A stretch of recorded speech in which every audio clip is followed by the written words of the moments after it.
guys, I'm back with another movie review for you. This one for the recent release 12 Strong. I did really want to see it when it first came out in theaters, but I just didn't get the chance. And when I started to hear some good things about it, I finally made time to see it this weekend, and I'd say I'm pretty glad I did.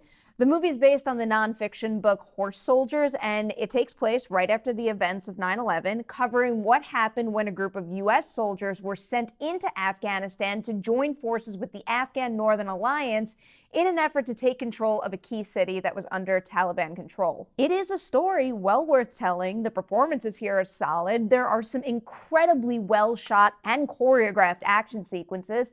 And at the end of the movie, I'd like to bet you will walk away moved by the soldier's sacrifice and what it means to put your life on the line for your country. I know I certainly felt that way, but it is kind of unfortunate that 12 Strong just skims the surface of this story and never really bothers to touch the fact that this was just the start of a very long fight that's still going on.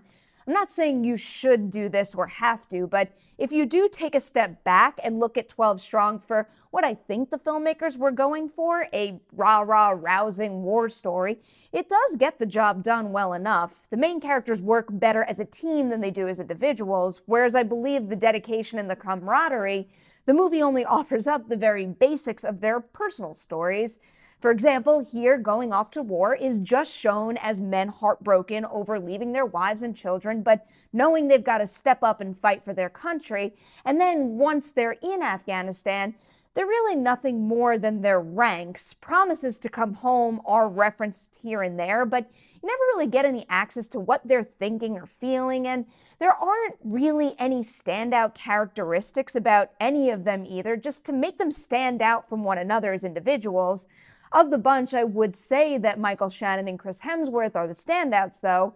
Their performances are solid, but I do get the sense that they're the most memorable just because they got the most screen time. And as for Hemsworth, yeah, he makes for a believable hero, but there's just no commanding spark to his performance. Nothing special that really breathes life into this role like he does with, let's say, Thor. He does have a good deal of chemistry with Navid Negahban, though. He plays General Dostum of the Northern Alliance, and I'd say that was probably the element of the movie that I found the most interesting. Just this idea of these two leaders having to form an unlikely alliance and then trying to figure out if they can trust each other. Otherwise, the story, as presented in this big screen adaptation, is pretty by the numbers, but the action throughout is riveting, and it was certainly enough to keep me engaged the entire film. I'm going to give 12 Strong 3 Deweys out of 5 on the Dewey Decimovie scale. I do think it's unfortunate that the script didn't dig a little deeper, or find a way to embrace or address the current state of the situation, or even just give the main characters a few more unique layers, but I do really appreciate the opportunity to experience a morale boost and also to share and, in turn, honor a pretty incredible tale of heroics. So that's my review of 12 Strong, but now I need yours. If you caught the movie, tell me what you think in the comments below. And before I sign off, it is time for another Patreon shout out, this one for Tony Morrow. Tony, thanks yet again for sticking with the campaign.